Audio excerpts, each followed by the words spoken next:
இந்தியாவில் முகலாய பேரரசை நிறுவியவர் ஜாகிருதீன் முகமது பாபர். அவரது குடும்ப வரலாறு மிகவும் சுவாரஸ்யமானது. முகல் என்ற வார்த்தை பாபரின் மூதாதையரிடமிருந்து வந்தது. அவரது தந்தை வழியில் பாபர் தைமூர் என்ற புகழ்பெற்ற மங்கோலிய பேரரசரின் கொள்ளுப்பேரன்.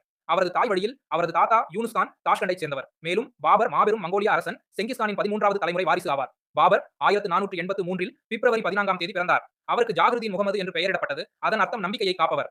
அவர் தனது 12வது வயதில் மத்திய ஆசியாவில் உள்ள ஒரு சிறிய அரசான பர்கானாவை பரம்பரை சொத்தாக பெற்றார். ஆனால் விரைவிலேயே உஸ்பெக்குகளால் அங்கிருந்து துரத்தப்பட்டார். 10 வருடங்கள் துயரம் நிறைந்த வாழ்க்கைக்கு பிறகு பாபர் காபூலின் ஆட்சியை கைப்பற்றினார்.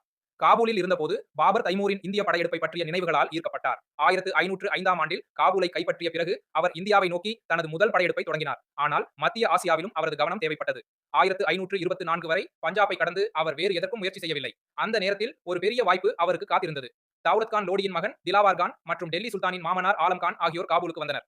அவர்கள் டெல்லி சுல்தான் இப்ராஹிம் லோடியை பதவியில் இருந்து நீக்க பாபரின் உதவியை கோரினர். 1526ஆம் ஆண்டில் பாபர் முதலாம் பானிபட் போரில் இப்ராஹிம் லோடியை தோற்கடித்து டெல்லி மற்றும் ஆக்ராவை கைப்பற்றினார். இதன் மூலம் முகலாய வம்சத்தின் ஆட்சி ஆரம்பமானது.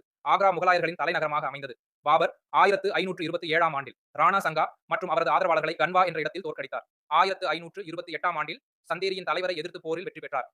1529ஆம் ஆண்டில் வங்காளம் மற்றும் பீகார் பகுதிகளைச் சேர்ந்த ஆப்கானிய தலைவர்களை வென்றார். ஆனால் தனது வெற்றிகளை முழுமையாக ஒருங்கிணைக்கும் முன்பே 1530ஆம் ஆண்டில் பாபர் இறந்தார். பாபர் துருக்கிய மற்றும் பாரசீக மொழிகளில் புலமை பெற்றவர்.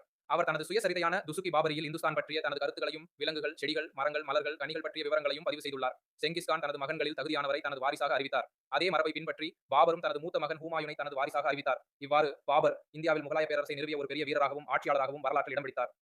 இப்போ நீங்க பார்த்த வீடியோ மாதிரியே நம்ம ஆப்ல ஒரு அனிமேஷன் ஸ்டோரி சீரிஸ் வந்து கொடுத்துருக்கோம். பிளே ஸ்டோர்ல நம்ம குயிக் லேர்னிங் ஃபார் ஆல் இந்த நேம்ல வந்து இருக்கும். இதை வந்து லைக் பண்ணிக்கோங்க. முதல்ல ஹோம் பேஜ் இந்த மாதிரி தான் இருக்கும். இதுல அந்த ஸ்டோர் ஆப்ஷன்ல வந்து போங்க. ஸோ வரிசையா எல்லா சீரிஸ் இருக்கும். இதுல வந்து டிஎன்பிஎஸ்சி அனிமேஷன் ஸ்டோரிஸ் இதுக்கு வந்து போங்க. இதுல அந்த கண்டென்ட் வந்து போங்க.